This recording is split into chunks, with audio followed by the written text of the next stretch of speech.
ہماری اگلی نشست کا موضوع ہے بیدل اور نازک خیالی، افضال احمد سید کے ساتھ مکالمہ اور مطالعہ. اس نشست کے ماڈریٹر ہیں جناب تیمور شاہد صاحب. تیمور شاہد مترجم اور شاعر ہیں. آپ نے مشہور ناول امراؤ جان ادا اور ابن صفی کے 2 ناول عمران سیریز کے ان کا انگریزی میں ترجمہ کیا ہے. آپ لمز میں استاد ہیں. اس نشست کا دورانیہ 60 منٹ ہے. میری درخواست ہوگی کہ نشست کے دوران، گفتگو کے دوران خاموشی برقرار رکھی جائے اور اپنے موبائل فون یا تو بند کر لیں یا سائلنٹ موڈ پہ کر لیں. اور نشست کے اختتام پر سوال جواب کا موقع فراہم کیا جائے گا، لیکن کوشش کیا ہے کہ سوال مختصر ہو اور سوال کے بجائے کمنٹ نہ ہو، کوئی تبصرہ نہ ہو، بلکہ اس میں سوال ہی ہو. شکریہ.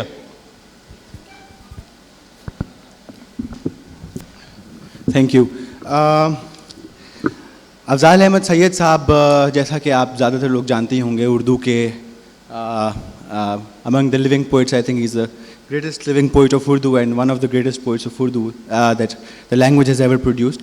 افضال صاحب کے 3 مجموعے اب تک چھپ چکے ہیں، آزاد نظم کے اور پروز کے اور نثری نظم کے اور ایک غزل کا.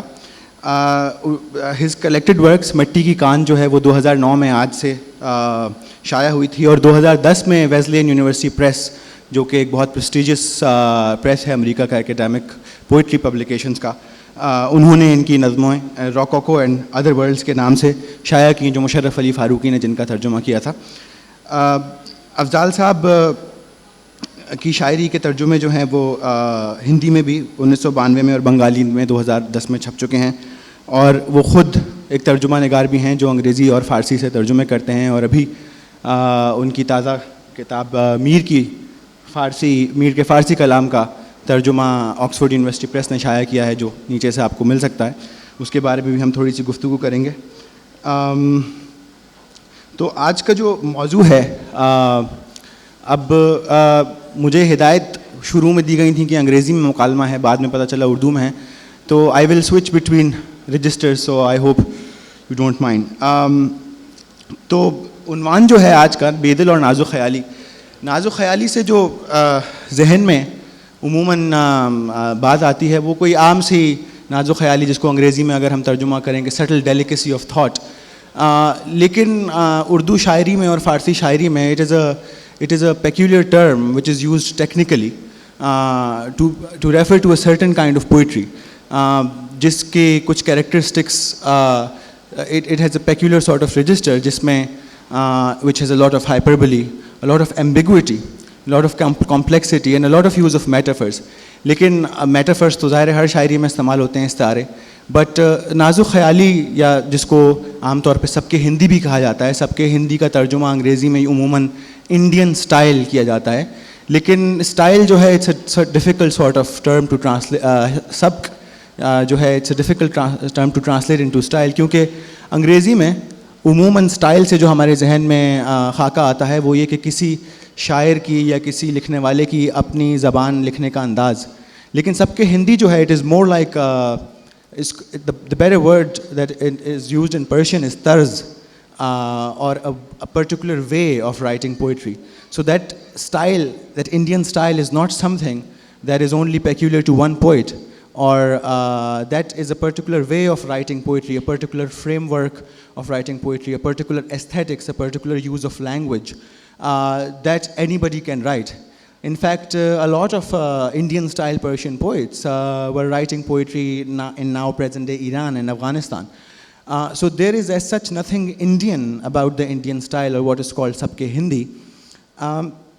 So as we talk with Afzal Sahab, things will become more clear what exactly it is. But briefly, some of the most important characteristics of Sabke Hindi is the use of hyperbole and the use of metaphor as fact. Now what does that mean? استعارے کا استعمال as a fact. I will illustrate with a couple of examples, but I think as we go into conversation with Afzal Sahab, things will become more clear. But to give a sort of a more historical context, Sabke Hindi really started, sort of became a genre of, or a way or a mode of writing poetry in Persian in around 16th, 17th century India. And it is peculiar, it's called Indian style because it is very different from the aesthetic sensibility of Persian poetry written in Persia, for example, because here the Indian aesthetics affects how words are treated, how language is treated, and how poetry is constructed. For example, I mean, one major difference here between Sabke Hindi and what is what you would call a Persian Arabic literary theory is that in classical Arabic literary theory, which has also influenced Persian sort of understanding of literature, does not differentiate between meaning and theme. What is mazmoon and mani?